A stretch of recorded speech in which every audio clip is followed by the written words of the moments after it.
So what does this tell you about the world's biggest chip stock, that it didn't participate in the rebound, especially as we do seem to have trade tensions ratcheting higher?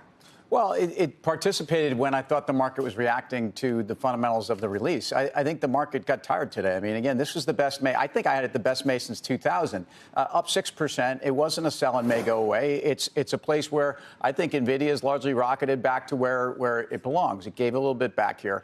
But what we heard from the company, I think, reiterates the dynamic that Blackwell second half of the year, the production that we needed, supply chains eased up, and we heard no sign of a delay in demand. And I guess, I think about the week that was also when we heard from a couple retailers, Gap today, we heard it from Best Buy. I mean, there are impacts already in the retail world. The consumer has proven resilient. We've also heard that. This felt like a week, if I had to characterize it as anything, I think rates ground lower, vol ground lower. We're getting through earnings season, and there's always a new headline every day on trade that I think the market started to become more inured to. Mm-hmm. So I think Nvidia, a lot of it was, look at how low it got in the low 90s, right? So for Nvidia to move more than 50% is an extraordinary move into earnings.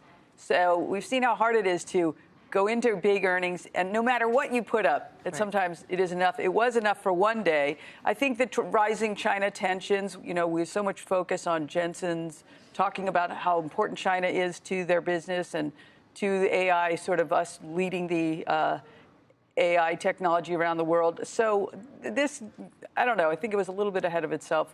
I don't look at it as a structural problem there. And the whole market has had a huge run. Yeah, and I agree. I wouldn't say it's a structural problem. And I think realistically, they did so well with earnings in spite of the fact that they have all these headlines with China.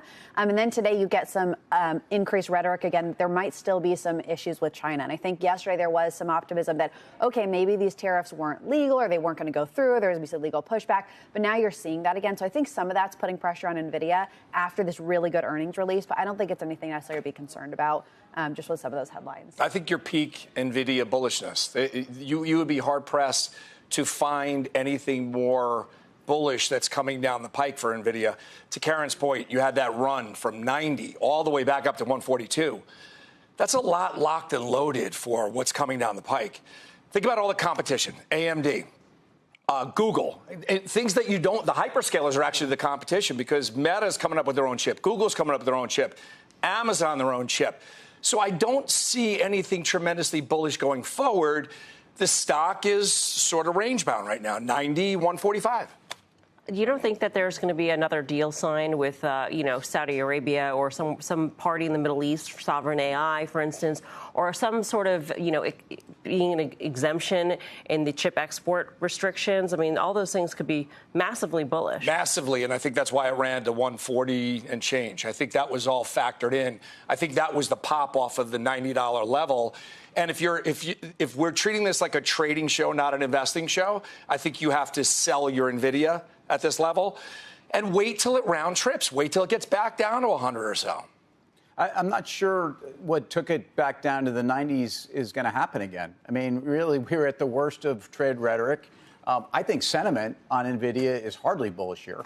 I think it's been kind of a prove-it story. I understand it's come back, and I understand what they delivered yesterday was reassurance, and that should give a lot of confidence. I mean, there was no sign of weakness. And yes, Gensanity does seem to be alive and well. And yes, there are alternative export markets, and there is this sovereign AI market. And I think it's very important because nowhere have I heard of a fall off in demand. And then I would just take it back to a valuation at a time when we're questioning the valuation of the S&P. This is not a place where, I don't think so. Not on the next couple of years forward. We all know the growth isn't going to be there. So, I hear you, Steve. I mean, it's hard to say a stock that moves from 90 to 140 hasn't had a big run. But I think the sentiment and I think the positioning of the company is important. I think they still could have very good growth. I mean, we'd always talk about, the cloud service providers, then we talk about sovereign. But when you look at Dell, they talk about cloud service providers are 50% of their business. On-prem and companies, right? We don't even talk about that, is 40, and sovereign's 10. So that 40 is growing a lot. And we usually just think about how much are the big 3 or 4, whoever it is, CoreWeave, Microsoft, Meta, Google, and Amazon, how much they're spending. But there's a whole other giant section